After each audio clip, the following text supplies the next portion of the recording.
क्रिस्त में अधिक प्रिय माता पिता, भाइयों, बहनों एवं बच्चों, आज के सुसमाचार में हम प्रभु यीशु अपने पहले शिष्यों को बुलावे के बारे में देखते हैं। और यहाँ पर हम लोग योहन के सुसमाचार के अनुसार इसमें जो कुछ लोग जो योहन के शिष्य रहते हैं उनको प्रभु यीशु चलते हुए योहन देखते हैं और बोलते ही ईश्वर के मेमना है। और उसके पीछे दो शिष्य लोग चले जाते हैं और उसमें एक है पेतरुस के भाई आंद्रियुस। और आंद्रियुस आकर अभी अपने भाई पेतरुस से कहते हैं, क्या कहते हैं? हमें कौन मिला है?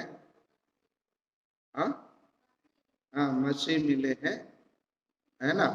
तो मसीह मिले बोलकर और उसी को बताते हैं और उसी को पेतरुस के प्रभु यीशु के पास लेके आते हैं। और प्रभु यीशु जैसे उनको देखते हैं उन्हें कहते हैं,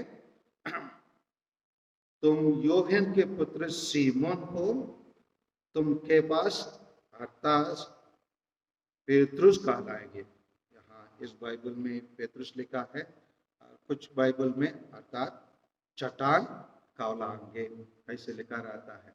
हम इसको देखकर हम सोच सकते हैं प्रभु यीशु क्यों जो दिया हुआ नाम से दूसरा नाम क्यों देते हैं। इसी प्रकार हम बाइबल में हम देखेंगे तो कुछ लोगों को, मुख्य लोगों को नाम बदलाया गया। किसका नाम बदला गया है? अब्राहम को अब्राहम किया गया, सौल को पौल के रूप में बदलाया गया है। हम अगर देखेंगे तो सिस्टर लोग और रिलीजियस फादर लोग भी अपना पहला प्रोफेशन में, पहला मन्नत में उन लोग भी नाम परिवर्तन करते हैं।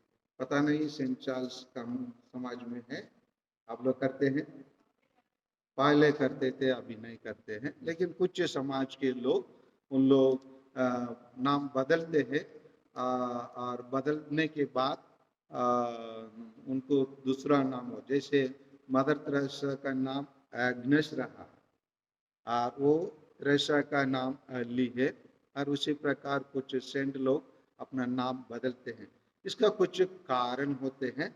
शायद प्रभु मसीह इनको चट्टान के रूप में रहना चाहते थे, क्योंकि प्रभु यीशु पहले जब सिमियोन को चुन रहे थे तो शायद अच्छे से जान रहे होंगे, क्योंकि वो ईश्वर भी थे, मानव भी थे होंगे। इसलिए ईश्वर होने के कारण पेतरुस को क्या बनाना चाहे, उन्होंने अपने कलीसिया का नेता बनना चाहे और वो जाने के बाद उसको प्रतिनिधित्व करने का काम, कलीसिया के प्रतिनिधित्व के करने के काम वो सौंपना चाहते थे पेतरुस के हाथ में।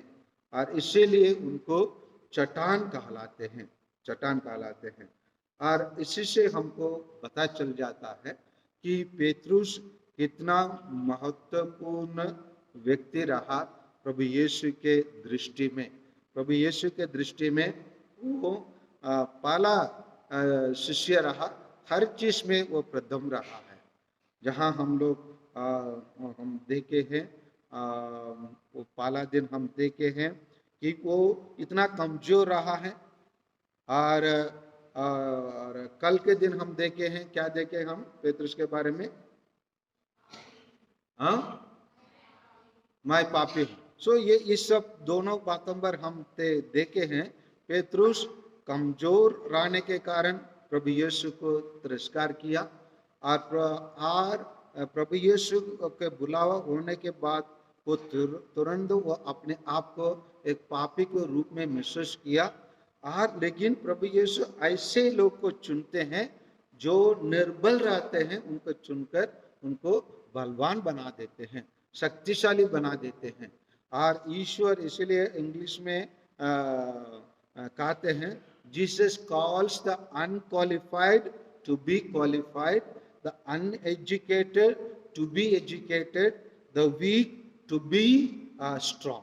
इसलिए प्रभु यीशु जब हमको बुलाते हैं उनको अन्याय बनने के लिए और उसके शिष्य बनने के लिए कोई मकसद रहता है, और उसी के आधार पर हम जैसे हैं उसी के विपरीत प्रभु यीशु हमको बनाना चाहते हैं। अगर हम कमजोर है तो प्रभु यीशु हमको मजबूत करना चाहते हैं, और अगर हम अज्ञान है तो ज्ञानी बनाना चाहते हैं। अगर हम कोई पढ़े लिखे नहीं है तो हमें शिक्षित बनाना चाहते हैं। इसलिए आइए हम प्रभु यीशु हम प्रत्येक जन को, तुम योहन के पुत्र सीमोन हो, तुम केफास अर्थात चट्टान कहलाएंगे। इसलिए हमारे नाम के पीछे प्रभु यीशु कुछ अर्थ, कुछ जो हमारे अंतर कमजोरियां हैं हम उसको बदल कर कुछ देना चाहते हैं। आइए उसके लिए हम विशेष रूप से प्रार्थना करें कि ए प्रभु यीशु, जिस प्रकार आप कमजोर पेतरुस को चट्टान बनाए, मजबूत बनाए, उसी प्रकार हम अपने नाम लेकर हमारे नाम के अनुसार हम है तो अच्छी बात है, नहीं तो कैसे हम बनना चाहते हैं आज के दिन हम विशेष रूप से हम प्रार्थना करें, ताकि ईश्वर प्रभु यीशु उससे प्रदान करे जो पेतरुस को प्रभु यीशु प्रदान किए। आइए हम सब पेतरुस के समान प्रभु यीशु के दृष्टि में चट्टान बन सकें। आमीन।